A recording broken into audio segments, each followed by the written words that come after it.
Hello everyone, welcome back to my channel जिसका नाम है A1 सॉल्यूशन क्लासेस। आज का जो हमारा टॉपिक है वो है एंजाइम्स के नॉमनक्लेचर के ऊपर, यानी कि जब हम एंजाइम का जो नाम रखते हैं, नामकरण करते हैं कि एंजाइम का क्या नाम होगा, वो उसके टॉपिक पर आज का हमारा ये वीडियो है। एंजाइम का हम नॉमनक्लेचर किस तरीके से पढ़ेंगे ये हम देखेंगे इसके वीडियो में, ठीक है। किन रूल्स के बेसिस पर किस तरीके से एंजाइम का नॉमनक्लेचर किया गया है, ये आज के इस वीडियो में हमको देखना है। तो चलिए बिना देर किए हम स्टार्ट करते हैं आज का ये वीडियो। तो सबसे पहला जो नॉमनक्लेचर का रूल है वो है on the basis of substrate. Substrate के बेस पर एंजाइम का नॉमनक्लेचर कर दिया जाता था। पहले के टाइम पे ज़्यादातर ऐसा ही होता था कि जो भी सबस्ट्रेट है उसके नाम के बाद में एस लगा करके उस एंजाइम का नाम रख दिया जाता था। जैसे कि ये माल्टोज है, माल्टोज का हाइड्रोलिसिस करने वाला जो एंजाइम होता है वो होता है माल्टेज, है ना। इसी तरीके से लैक्टोज है, लैक्टोज का हाइड्रोलिसिस करने वाला एंजाइम हो जाएगा लैक्टेज। लिपिड है, इसका हाइड्रोलिसिस करने वाला एंजाइम हो जाएगा लाइपेज। इसी तरीके से न्यूक्लिक एसिड अगर है तो उसका हाइड्रोलिसिस करने वाला एंजाइम हो जाएगा न्यूक्लियेज, है ना। तो जो भी सबस्ट्रैट है उसके नाम के बाद में एस लगा करके, सफिक्स एस लगा करके उस एंजाइम का नाम बना दिया जाता है, ठीक है। ये तो काफ़ी टाइम से ये जो है पद्धति, ये जो है इस तरीके से चलती आई है, ठीक है। सेकंड हम मेथड देख लेते हैं, ये है on the basis of process.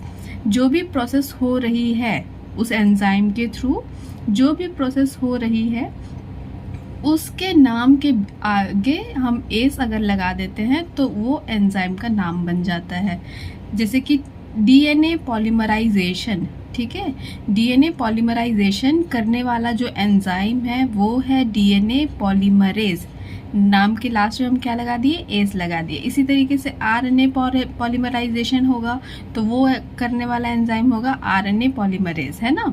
नाम के बाद में एस लगा करके एंजाइम का नाम रख दिया जाता था। शुरू में ज़्यादातर ऐसा ही जो आपको एंजाइम्स के नाम देखने को मिलेगा। इसमें जो है एंजाइम्स का पता चल रहा है उसके नाम से ही कि ये एंजाइम जो होंगे ये वाला काम करते होंगे, ठीक है। नाम से ही समझ में आ जाता है। डीएनए पॉलीमराइजेशन ये प्रोसेस करने वाला एंजाइम है डीएनए पॉलीमरेज, नाम से ही समझ में आ गया इसका वर्क क्या है, ठीक है। आगे हम देखते हैं थर्ड मेथड जो है ये है on the basis of its broad function. इसका जो ब्रॉड फंक्शन है, मेन जो इसका फंक्शन है, जो ज़्यादा बड़े लेवल पर जो करने वाला जो फंक्शन है उसके बेसिस पर इसका नाम रख दिया जाता था, ठीक है। जैसे कि पेप्सिन, पेप्सिन एंजाइम का नाम जो पड़ा है ये एक ग्रीक वर्ड है पेप्सिस, ठीक है। पेप्सिस एक ग्रीक वर्ड है जिससे पेप्सिन नाम का एंजाइम का नाम पड़ा, और इसका मतलब होता है डाइजेशन। जो फूड का डाइजेशन करने वाला एंजाइम होता है उसको नाम दिया गया है पेप्सिन, ठीक है। ये ग्रीक वर्ड है पेप्सिस, पेप्सिस से लिया गया है एंजाइम का नाम पेप्सिन, और इसका वर्क होता है डाइजेशन ऑफ फूड, ठीक है। इसी तरीके से लाइसो एंजाइम जो है ये है बैक्टीरियल सेल का लाइसिस करने वाला एंजाइम, है ना। इसके ब्रॉड फंक्शन के बेस पे इसका नाम रखा गया है लाइसो एंजाइम, यानी कि बैक्टीरियल सेल का लाइसिस करने वाला जो एंजाइम होता है उसे हम कहते हैं लाइसो एंजाइम। इसी तरीके से फोर्थ मेथड है on the basis of source. ये किस सोर्स से पाया जा रहा है, एंजाइम अगर हमको ऑब्टेन हो रहा है, कहीं से पाया जा रहा है, तो वो सोर्स क्या है उसके बेसिस पर भी इसका नाम रखा गया है, ठीक है। जैसे कि पपेन, नाम से ही समझ में आ रहा है कि ये कहाँ से हमको मिल रहा है, पपाया से मिल रहा है, ठीक है। पपेन जो है ये ऑब्टेन फ्रॉम पपाया से हमको मिल रहा है, तो उस बेसिस पे इसका नाम रख दिया गया है पपेन। इसी तरीके से नेक्स्ट है रेनिन जो है ये एक लैटिन वर्ड है, ठीक है।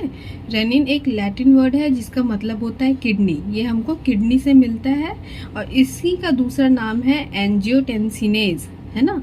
ये हमको किडनी से मिलता है जिसका दूसरा नाम है एंजियोटेंसिनेज, और रेनिन एक लैटिन वर्ड है। ठीक है। तो अब इसमें तो हमको नाम से समझ में नहीं आ रहा है कि इसका क्या फंक्शन होगा, है ना।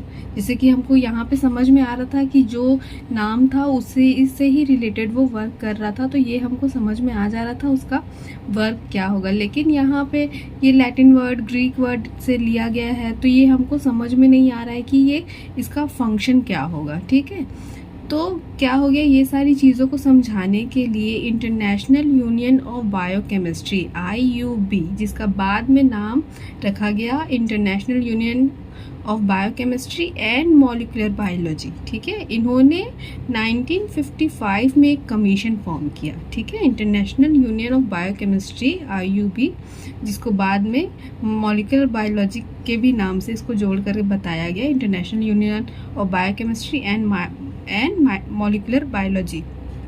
इन्होंने 1955 में एक कमीशन फॉर्म किया जिसका नाम था एंजाइम कमीशन, जो कि पूरे तरीके से एंजाइम्स के बारे में बताता था। ठीक है, तो एंजाइम कमीशन जो बनाया इन्होंने, इसमें सारे एंजाइम की स्टडी की गई और फ्यूचर में भी जितने भी एंजाइम जो होंगे, जो डिस्कवर होंगे, उसके बारे में भी पूरा इन्होंने एक खांचा तैयार किया। ठीक है, सारे एंजाइम्स की स्टडी की और फ्यूचर में भी जितने भी डिस्कवर होने वाले एंजाइम हैं सबके बारे में इन्होंने स्टडी की और एक रिपोर्ट तैयार की, और उसका फर्स्ट वर्जन ही इन्होंने पब्लिश किया 1961 में। ठीक है, 1955 में इन्होंने एंजाइम कमीशन बनाया और 1961 में ही इन्होंने एंजाइम कमीशन की फर्स्ट रिपोर्ट आ गई, फर्स्ट वर्जन पब्लिश किया इन्होंने, जिसमें एंजाइम्स से जुड़े जनरल रूल्स बताए, जैसे कि उसका जनरल नेम क्या होगा, क्लासिफिकेशन वगैरह। ठीक है, ये सारी चीज़ें इन्होंने बताया international union of biochemistry and molecular biology में 1961 में ही। ठीक है, और इन्होंने ये भी बताया कि एंजाइम को हम 6 क्लासेस में डिवाइड कर सकते हैं। अब ये 6 क्लासेस कौन कौन से है ये मैं आपको नेक्स्ट वीडियो में बताऊंगी। इस वीडियो में मैंने सिर्फ नॉमेनक्लेचर के बारे में बताया है कि एंजाइम का नॉमेनक्लेचर किस तरीके से किया जाता था और किया जा रहा है। ठीक है, तो मैं ये उम्मीद करती हूँ कि आज का वीडियो ये आपको समझ में आया होगा और पसंद आया होगा। तो इस वीडियो को प्लीज़ लाइक, शेयर और सब्सक्राइब करना ना भूलें। ठीक है, थैंक यू सो मच।